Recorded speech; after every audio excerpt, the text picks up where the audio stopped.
التاريخ كم مجدا سطرنا على صفحاته وبه تغنى. تهاب الأسد وطأتنا لأننا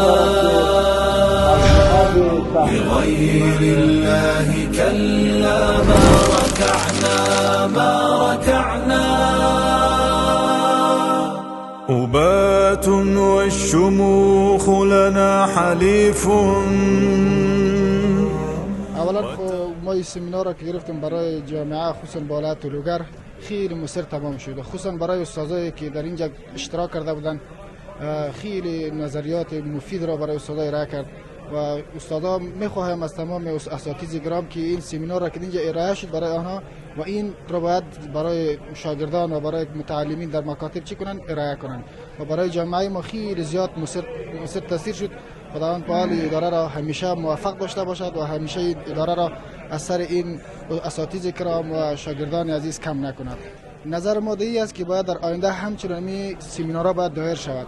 ان شاء الله اگر اساتید کرام در اینجا حضور یافته بودند و خیلی زیاد تاثیرات بر شاگردان حاضر شود، به خاطر که این سمینار بود برای شیوه تدریس و این سمینار برای شاگردان هم باید مؤثر تمام شود و اساتید کرام هم کوشش به نهایت خود را داشته باشند که سمینار را برای شاگردان چی کند بیان داشته باشد.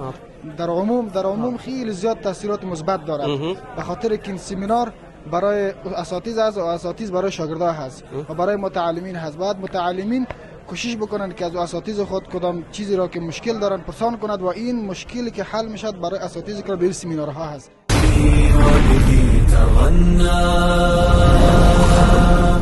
تهاب الأسد وطأتنا لأننا